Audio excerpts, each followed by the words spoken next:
Hello dear students, I am Dr. Sanjay Pagar, Associate Professor, Department of Geography. Dear student, I welcome all of you in this online lecture series on behalf of Maratha Vidya Prasar Samajas, KRT Arts, BH Commerce and AM Science, popularly known as KTHM College Nasik. Dear student, this is our MA MSc Geography Part 1st class, Semester 1st, and we have a paper for today's discussion, that is the Principle of Economic Geography, and the paper code is GGUT113.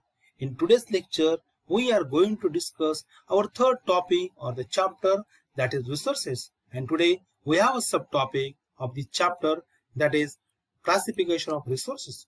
Dear student, in previous lecture we have already discussed detailed information about the definition and meaning of resources. Today for this lecture we have a study objective or the learning objective that is very simple, to discuss the classification of resources. Dear student, you know that resources means a things or the material which have capability to fulfill the needs of the human beings. The resources are anything that can be used to satisfy a need or the desire of the human being. Dear student, so the basic needs of the human beings are food, cloth and shelter. For this purpose, the human being continuously use the various material and the things from the environment, and that all things are known as the resources. In the last lecture we already discussed in detail. Resources may be many times. It's very difficult to classify resources. The widely acceptable classification of resources on some basis is given here. Let us discuss the classification of the resources on the basis of various criteria or the various bases. Let us see the first criteria. On the basis of exhaustibility, we can able to classify resources into the broadly two categories. The two type, that is the renewable resources, and second is the non-renewable resources. If we use the second criteria, that is the ownership. On the basis of ownership, we can able to classify resources into the four categories. The first is individual resources, second is the community resources, third is national resources, and last one, that is the international resources. On the basis of third criteria, that is the formation. On the basis of formation, we can able to classify resources into the two major types, that is natural resources and human resources. These resources are very useful for this classification is very useful when we learn the economic geography. The next criteria, that is location. On the basis of location, dear student, we can able to classify resources into the two types. That is, first is fixed resources and second is the ubiquitous resources. On the basis of origin, we can able to classify resources into the two types. That is, the first is biotic resources, second is the abiotic resources. So these all are type of the resources. On the basis of these various criteria, we can able to classify resources into the various types.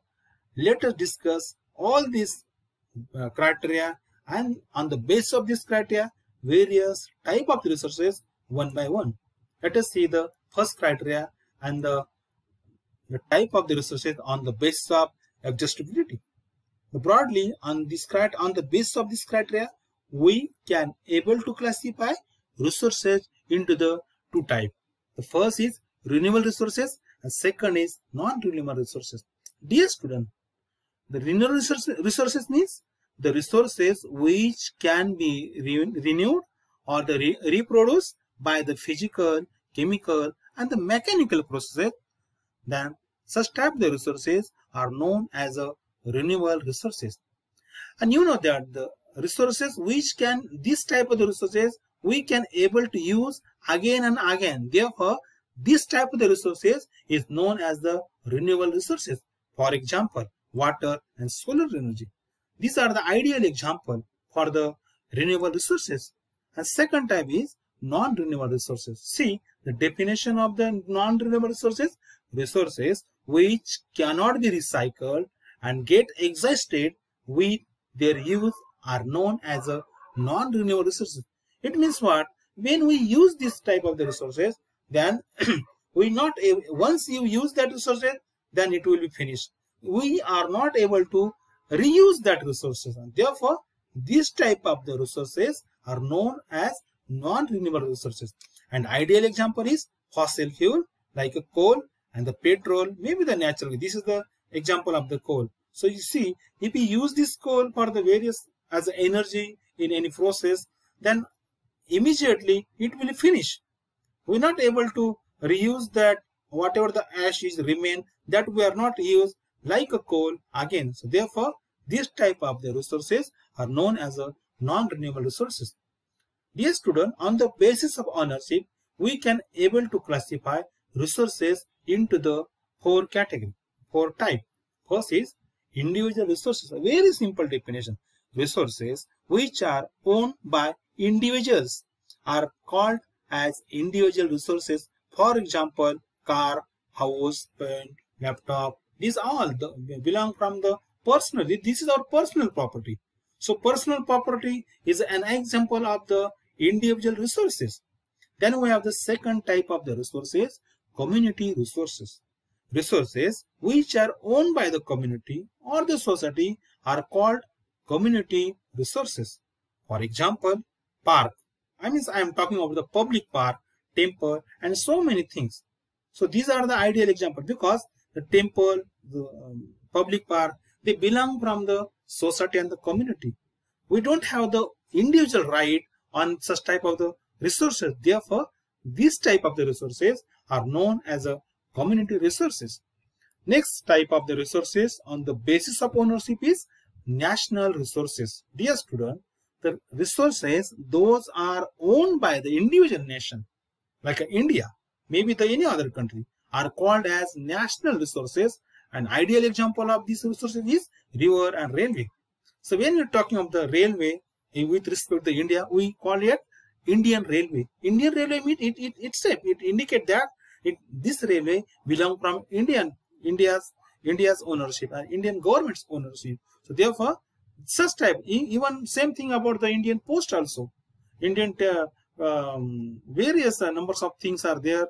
They belong from the Indian government or maybe the other any country's government. So therefore, such type of the resources are known as national resources.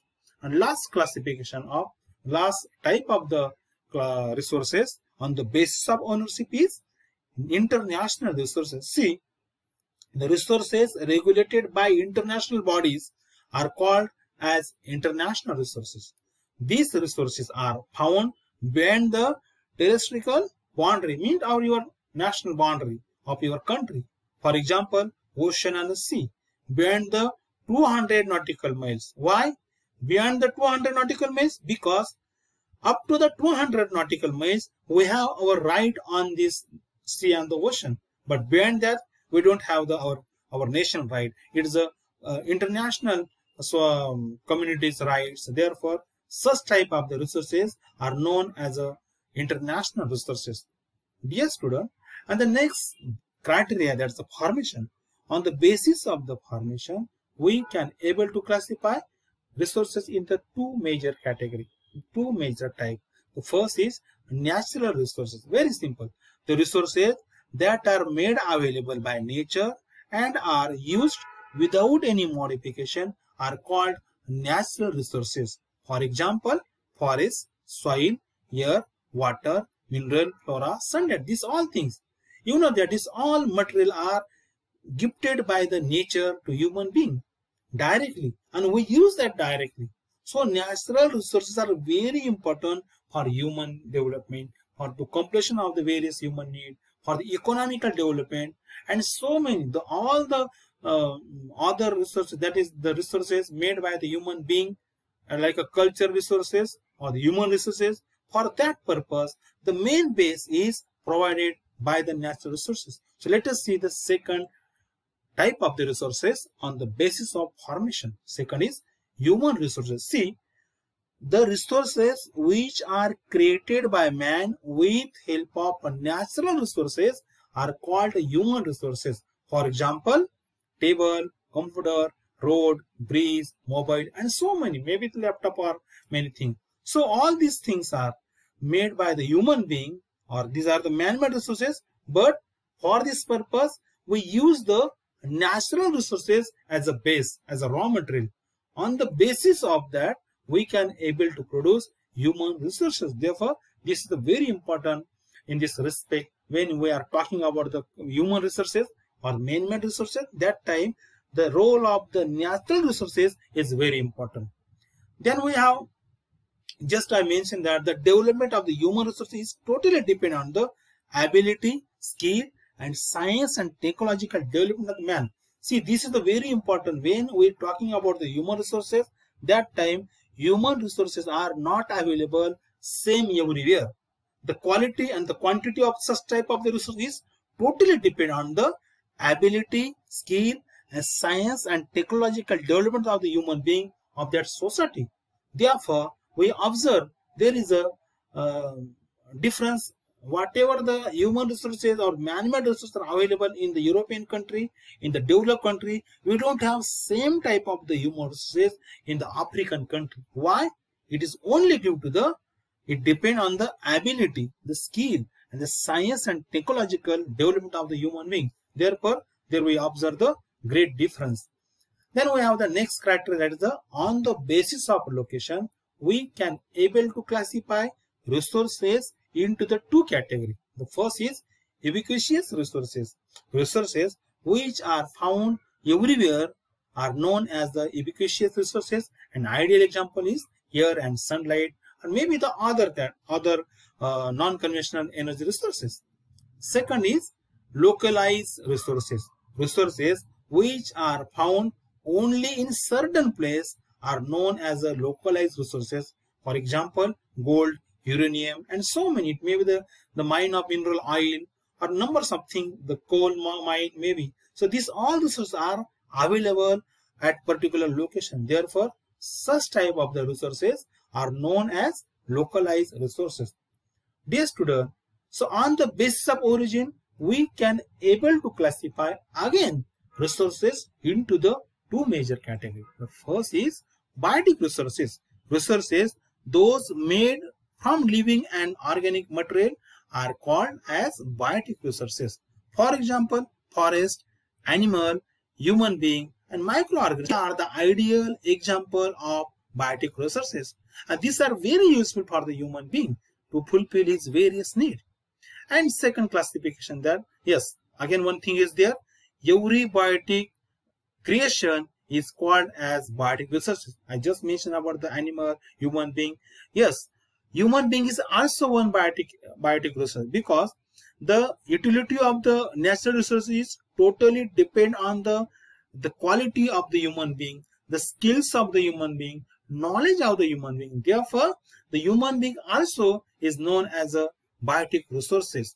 Just when we compare with the resources, the population quality of the Japan and the population quality of the Canada and America, people is really is something different than the whatever the people quality, the skill and the quality knowledge of the African country.